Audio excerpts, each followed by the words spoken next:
Bismillahirrahmanirrahim. Elhamdülillahi Rabbil alemin. Ve salatu ve selamu ala Resulina Muhammedin ve ala alihi ve ashabihi ecma'in. Kainatı rahmetiyle var eden, bizlere sayısız nimetlerle lütufta bulunan, Kur'an-ı Kerim ile hidayeti ve iyiliğin yollarını gösteren Rabbimize sonsuz hamdü senalar olsun.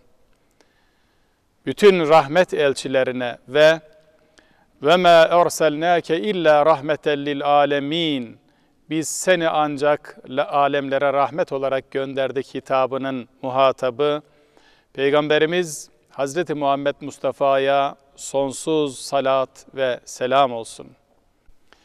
Şu anda bizleri takip eden bütün kardeşlerimi en kalbi duygularımla selamlıyor, hürmet ve muhabbetlerimi sunuyorum. Allah'ın selamı, rahmeti, bereketi, inayeti ve merhameti hepimizin üzerine olsun. Aziz kardeşlerim, şu anda ülkemizin her yerinde yatsı ezanlarımız okundu. Camilerimizde buluşamadık ama evlerimizde namazlarımızı kıldık elhamdülillah. Yüce Rabbimiz ezan-ı Muhammedi'yi gök kubbemizden ve minarelerimizden ebediyen eksik eylemesin. Muhterem kardeşlerim, Yüce Allah insanı en değerli varlık olarak yaratmıştır. İnsana sayısız nimetler ihsan etmiş, akıl, irade, vicdan gibi üstün özellikler bahşetmiştir. Onu ilahi hitaba muhatap kılmıştır. Peygamber ve vahiy göndermekle onun yolunu aydınlatmıştır. Kainattaki her şeyi insanın emrine amade kılmıştır. Elbette varlık aleminde hiçbir şey tesadüf değildir ve her şeyin bir yaratılış gayesi vardır. İnsanın dünyada bulunuş gayesi de Allah'a kulluktur. Yeryüzünün imar ve ıslahı için çalışmaktır. İnsan sınırlı bir varlık, dünya ise geçici bir mekandır. İnsan burada zamanın akışı içerisinde ebedi yurdu olan ahirete doğru yol almaktadır. Zaman ve ömür insana emanet edilen eşsiz bir hazinedir. Bu sebeple zamanı en iyi şekilde değerlendirmek ve ömrü imar etmek ihmal edilemez bir sorumluluktur. Haddi zatında insan sorumluluk sahibi bir varlıktır. İnsan ve mümin olmamızın gereği olarak hepimizin sorumlulukları vardır. Rabbimize karşı sorumluluklarımız var, kendimize karşı sorumluluklarımız var, ahlaki, içtimai, milli ve manevi değerlerimize karşı sorumluluklarımız var. Vatanımıza, milletimize, ailemize, eşimize, çocuklarımıza, akrabalarımıza, çevremize, komşularımıza karşı sorumluluklarımız var. Yeryüzüne, insanlığa ve bütün canlılara karşı sorumluluklarımız vardır.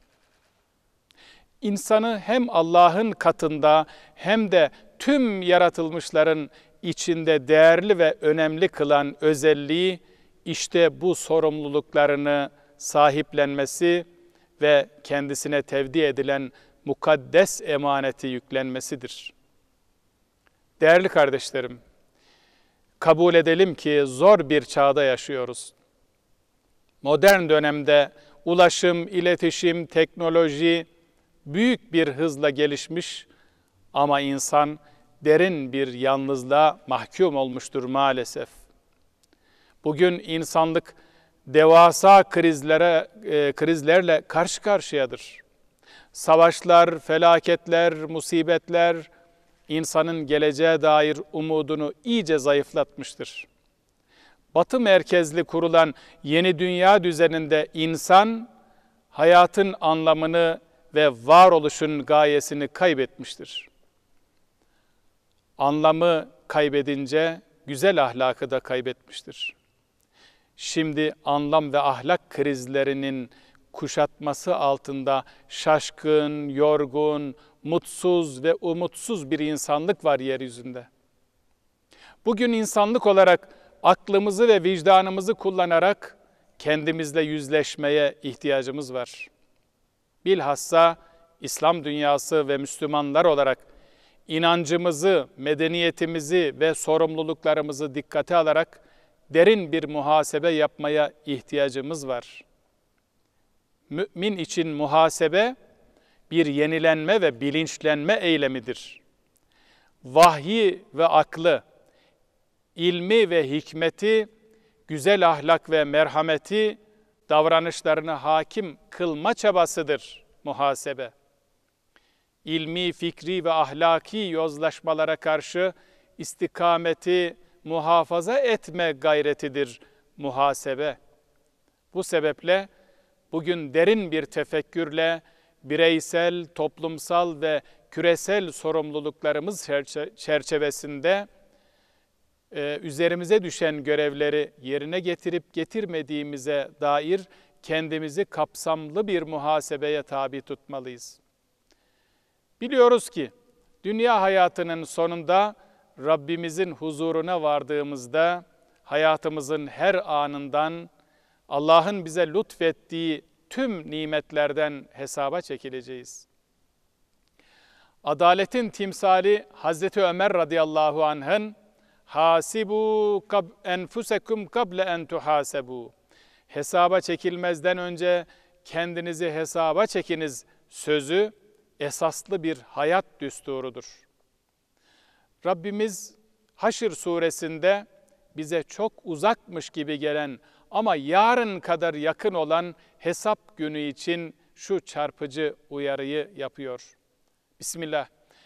Ya eyyühellezine amenüttekullâhe vel tenzur nefsüm mâ gaddemet ligad vettekullah innallâhe habîrum bimâ ta'melûn. Ey iman edenler!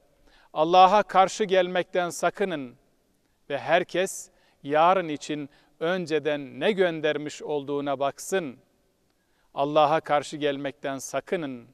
Şüphesiz Allah yaptıklarınızdan hakkıyla haberdardır. Kardeşlerim, bu ayetin rehberliğiyle biz müminler dünyadaki muhasebemizi ahiretteki hesaba göre yapmalıyız. Ahirette Rabbimizin bizden razı olmasını istiyoruz. Öyleyse dünyada onun razı olacağı ameller yapmalıyız. Devlet ve millet olarak hep beraber salgın hastalıkla mücadeleye devam ediyoruz. İnanıyorum ki Allah'ın izni ve inayetiyle bütün bu zorlukların üstesinden geleceğiz ve en kısa zamanda normal hayatımıza yeniden kavuşacağız inşallah. Bize düşen hayatın zorluklarını doğru yorumlamak ve bu zorlukların üstesinden gelmek için gereken irade ve gayreti göstermektir. Tedbirli olmaktır. Unutmayalım ki tedbir bizden, takdir Yüce Allah'tandır. Her konuda en güzel örneğimiz sevgili Peygamberimiz sallallahu aleyhi ve sellem, müminin başka hiç kimsede bulunmayan hayranlık verici bir hali vardır. Onun her işi hayırdır. Eğer bir genişliğe, nimete kavuşursa şükreder ve bu onun için bir hayır olur. Eğer bir darlığa, musibete uğrarsa da sabreder ve bu da onun için bir hayır olur buyurmuştur. Dolayısıyla bizler karşılaştığımız her meseleyi mümin feraseti ve tevekkül bilinciyle yorumlamalı, sabır ve şükür terazisinin dengede kalmasını sağlamalıyız. Diğer yandan etkenler ve sonuçlar ne olursa olsun yaşadığımız hiçbir olayı dünya imtihanından ayrı düşünemeyiz. Çünkü bu dünya bir imtihan yeridir. Haddi zatında ömür dediğimiz sermaye, hayat dediğimiz zaman dilimi aslında imtihan için bize tanınan süredir. İnsanın karşısına çıkan her türlü sıkıntı, zorluk, acı, yokluk, dert ve musibet söz konusu imtihanın bir parçasıdır. Bu imtihanı kazanmanın yolu tedbir, tevekkül, gayret ve sorumlulukla hareket etmektir. Bu yüzden karşılaştığımız olaylara soğukkanlı ve metanetli şekilde yaklaşmalı ve zorlukların üstesinden nasıl geleceğimize odaklanmalıyız. Acaba bizden kaynaklanan bir kusur ya da hata var mı diye düşünmeli, tutum ve davranışlarımızı gözden geçirmeliyiz. Yüce Rabbimiz şu ayeti kerimede musibetlerin meydana gelmesinde insanların da kusurlarının bulunduğunu bildirmektedir. Bismillah. وَمَا أَصَابَكُمْ مِنْ مُصِيبَةٍ فَبِمَا كَسَبَتْ اَيْد۪يكُمْ وَيَعْفُوا عَنْ كَثِيرٍ. Başınıza gelen herhangi bir musibet, kendi ellerinizin yaptığı işler yüzündendir. Kaldı ki Allah yaptıklarınızın çoğunu da affediyor. Bu noktada şunu belirtmeliyim ki aziz kardeşlerim, bugün küresel boyutta yaşadığımız sorunlarda insanoğlunun zaaflarının, ihtiraslarının, sorumluluk bilincini ihmal etmesinin önemli bir payı vardır. Mesela küresel bir çevre sorunu olarak havanın, suyun, toprağın kirletilmesi gibi hadiseler bütün insanlığı ilgilendiren büyük meselelerdir. Bu olumsuz tablo esasında insanoğlunun kendi hatalarının acı bir sonucudur. Dolayısıyla insanın çevreyle ilişkisini başta sorumluluk duygusu olmak üzere emanet, güzel ahlak ve salih amel bağlamında yeniden gözden geçirmesi göz ardı edilemez bir zorunluluktur. Aksi takdirde yaşanacak çevresel krizlerin ve küresel musibetlerin dünyayı topyekün kaos ve kargaşaya sürüklemesi kaçınılmazdır. O halde daha güvenli ve güzel bir istikbali inşa edebilmenin yolu, yaşanan bütün hadiseleri öz eleştiri ve nefis muhasebesi çerçevesinde değerlendirmekten geçmektedir. Kıymetli kardeşlerim, zorlukları aşma, daha güzel bir hayatı beraberce yaşama noktasında en büyük gücümüz ve imkanımız iyilik duygusunu güçlendirmemizdir. Yüce dinimiz İslam bizlere iyiliği, ihsanı, infakı, yardımlaşmayı, paylaşmayı öğretir. Adaleti, merhameti, cömertliği emreder. Dolayısıyla müminler için hayat bir iyilik yolculuğudur. İnsan da bu dünyada alemlerin Rabbine inanmak ve iyi işler yapmak için gelen bir yolcudur. İyilik, toprağa düşüp yeşeren, yeşerip serpildikçe yeniden toprağa düşüp binlerce fidan olarak hayatı yeşerten bir tohum gibidir.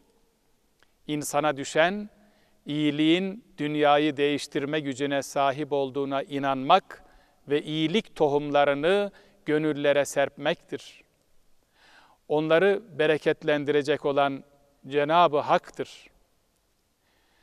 Kur'an-ı Kerim'in bizlere gösterdiği hedef, فَاسْتَبِقُوا الْخَيْرَاتِ, hayırlı işlerde birbirinizle yarışın mefkuresidir. وَتَعَاوَنُوا عَلَى الْبِرِّ وَالتَّقْوَى وَلَا تَعَاوَنُوا عَلَى الْاِثْمِ وَالْعُدْوَانِ.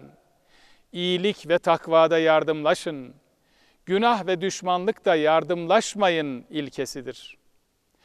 Peygamber Efendimiz sallallahu aleyhi ve sellem bir hadisi şerifinde, kim bir müminin dünya sıkıntılarından birisini giderirse, Allah da kıyamet gününün sıkıntılarından birini ondan giderir. Kim darda kalana kolaylık gösterirse, Allah da ona dünya ve ahirette kolaylık gösterir buyurmaktadır. Öyleyse kıymetli kardeşlerim, hep beraber hakikat ve güzellik adına merhameti kuşanarak iyilik yolunun yolcusu olalım. Mazluma sığınak, muhtaca ensar olalım. Yetime kardeş, yoksula sevinç olalım. Bu zor süreçte sıkıntıya düşen kardeşlerimizin yardımına koşalım. Dualarımızı, hüzünlerimizi, sevinçlerimizi, mutluluklarımızı paylaşalım.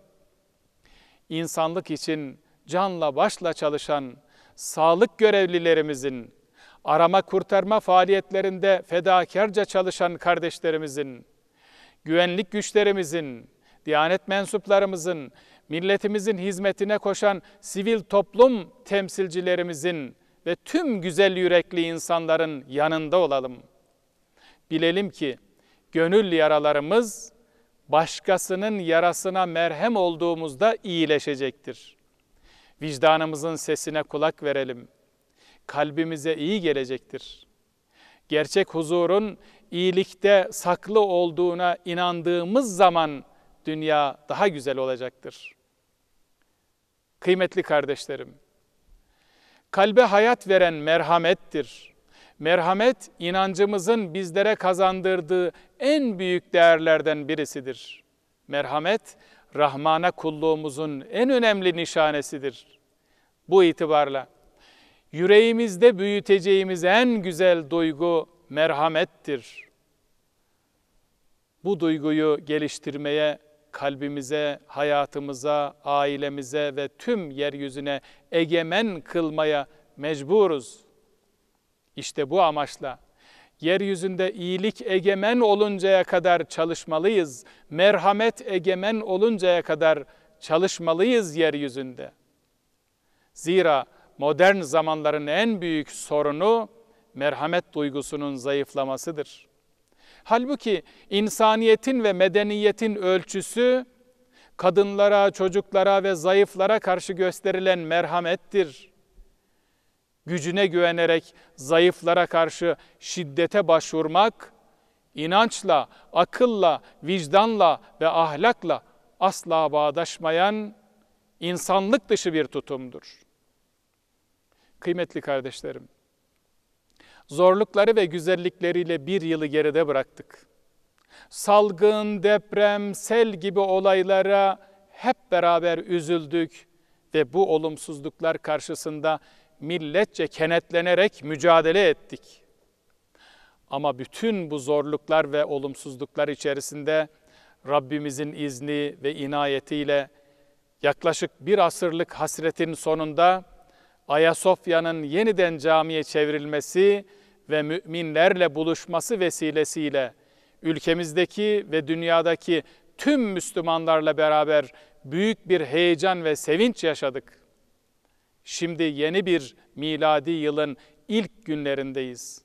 Öncelikle iyi bir hayat muhasebesi yapalım. Doğru ve güzel davranışlarımızı artırmaya, kötü davranışlardan uzaklaşarak kalbimizdeki manevi kirlerden arınmaya çalışalım. Dargınlık, kırgınlık, kin ve nefreti terk edelim. Sevgiyi, saygıyı, merhameti, dostluk ve kardeşliği hayatımıza hakim kılalım. Çevremize daha duyarlı olalım. Ön yargılarımızı bitirelim. Dostluk ve kardeşliğimize mani olan engelleri kaldıralım. Gönüllerimizi birbirimize açalım. Rabbimizin bizlere ömür nimetiyle ihsan ettiği bu yeni yılı merhametle diriliş yılı yapalım. Dostluk, iyi niyet, muhabbet, yardımlaşma ve paylaşmayla kardeşliğin ihyası yılı yapalım. Hak, adalet, merhamet ve tüm insani değerleri kuşanarak insanlığın umut yılı yapalım. Daha huzurlu bir hayat, daha güzel bir dünya elbette mümkündür. Ama biz inanırsak, çalışırsak, gayret edersek ve şükredersek gerçek olacaktır. Rabbimiz لَاِنْ شَكَرْتُمْ لَاَزِيدَنَّكُمْ وَلَاِنْ كَفَرْتُمْ اِنَّ عَذَابِي لَشَد۪يدٍ. Eğer şükrederseniz artırırım ama nankörlük ederseniz azabım şiddetli olur buyuruyor. Şükür, nimetin kıymetini bilmek ve nimetin bilinciyle daha çok çalışmaktır. Yüce Rabbimiz zorluklarımızı kolay kılsın. Şerleri hayırlara tebdil eylesin. Hastalarımıza acil şifalar lütfeylesin. bereketli yağmurlarla tüm mahlukatı mesrur eylesin. Bizleri umduklarımıza nail, korktuklarımızdan emin eylesin. Kardeşliğimizi daim ve güçlü kılsın. Kâfe-i ehli iman ve ehli İslam'ın ervahı için, hayırların fethi, şerlerin defi için, tüm geçmişlerimizin ruhları için, Allah rızası için El Fatiha.